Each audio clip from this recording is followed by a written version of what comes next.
Hello, my name's Randy Edwards and I'm the pastor here at Sale Street Baptist Church, and I've been here for just a little over 3 years. It's been amazing to see all of the works that God has brought about and the things that we've been able to participate with Him. And this is one of those projects, the opportunity to be able to restore, renovate some of our buildings, as well as to have some new construction. We have dedicated church members who have been able to form the ad hoc building and planning committee, and they report to the business council and ultimately to the church.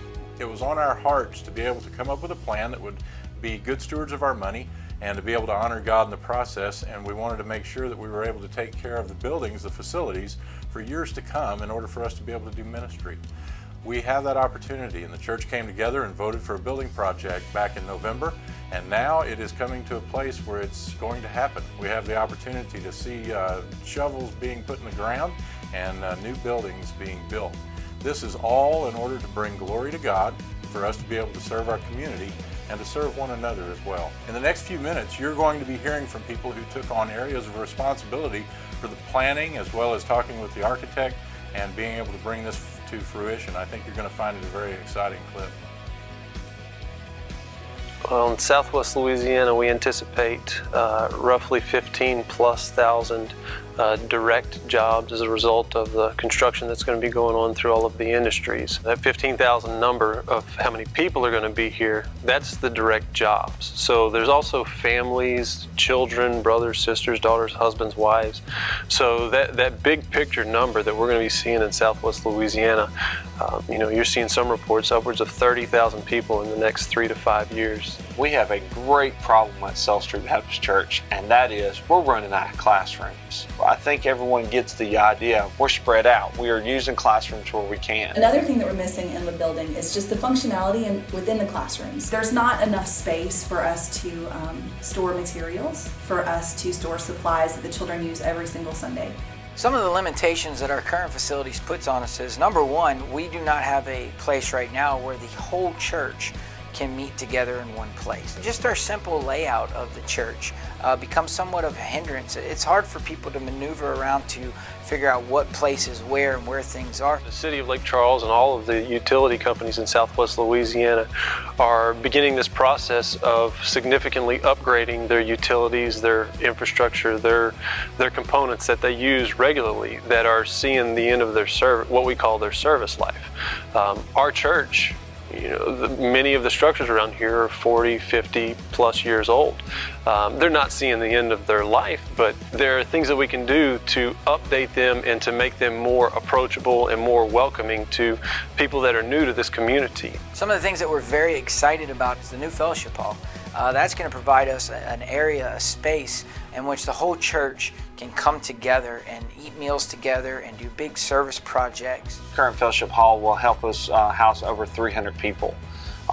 Being able to do not just banquets and dinners, but we'll also have a stage and be able to do things. We'll have a very functional kitchen. One of my favorite features, though, of the fellowship hall is the window that goes outside, where you can go and serve hamburgers, hot dogs, gumbo, you name it, and you can do it there at the fellowship hall. We'll be able to partner with other ministries that will be able to use our facilities that provide more of a comfortable atmosphere, an inviting atmosphere, and simply put, an atmosphere that's easy to follow. It's also going to help us with weddings and receptions and ministering to the community.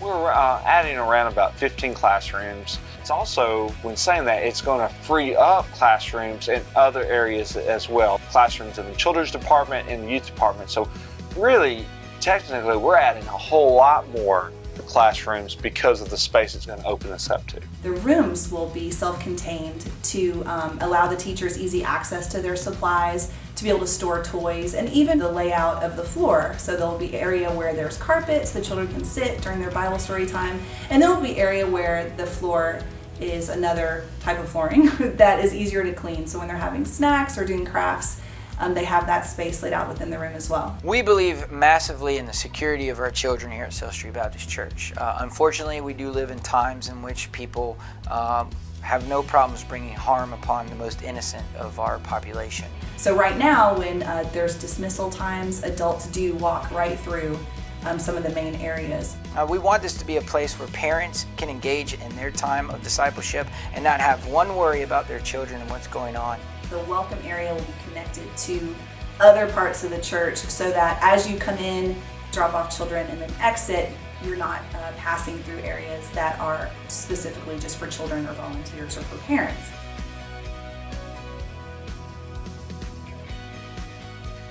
God has really blessed us with a great place to worship every week.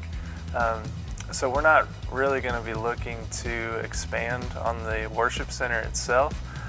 We are going to be making a lot of cosmetic improvements, just touching up the ceiling, some of the places that have over time just worn down. The main thing you'll probably notice is the fact that our sanctuary is very fan-shaped instead of rectangular, and that kind of provides an obstacle in terms of sound and evening out the sound in the room. Right now we have a lot of hot spots where if you're sitting in some parts of the sanctuary, you can barely hear, and some parts of the sanctuary you can't hear anything because it's so loud. And so we're going to be going with line array speakers, and what that does is you can control the frequency of each speaker in that array. And so that means that the front pews and the back pews will all be hearing the exact same thing in the same volume. We're going to be building a new sound booth, which is going to be on the floor, which is going to be a lot better and make it a lot easier to mix sound in the sanctuary. Our system will be very professional, and so if we have bands that are coming through town, or if we have events that we're putting on, we're going to be able to hire professional bands to come in and not have to rent a bunch of sound equipment. We'll have everything set up the way we need to. And we're going to be adding a lot of stage lighting that we don't already have. And one of the main things that we have been focused on is not adding lighting for the sake of entertainment or to look like a concert, but we're really wanting to create an atmosphere so that we can enhance the worship experience. To me, one of the biggest benefits of what we're doing is we're updating our church. We're giving it new life with this work. We're updating our sound system, to be right at the forefront of technology. We're adding new features to our church. When you look at the fellowship hall that we're going to be putting over here and the modifications and updating to the children's building, we're not going to be in a 50, 60-year-old building. It'll have the bones of a 50, 60-year-old building that are still good as ever, but it'll have the look of a very new, very modern facility. As you can see, there are a lot of things that have gone into the planning of this project. A lot of prayer, a lot of time, a lot of volunteers have come together to be able to give their opinions. You've had a chance to be able to give your suggestions to the committee. This has been a prayerful process. When the committee first got together, I asked them to do just a few things, just to make sure that they were prayerful about everything that they did. Number two, that they would not settle, that we would try to do what God wanted us to do and to do it well, that we would trust Him to be able to step out in faith. I also asked them to make sure that every aspect of this project would be useful to the kingdom, that it would in some way be able to accomplish one of the functions of the church. Those functions are worship, evangelism, discipleship, ministry, fellowship, prayer, and stewardship.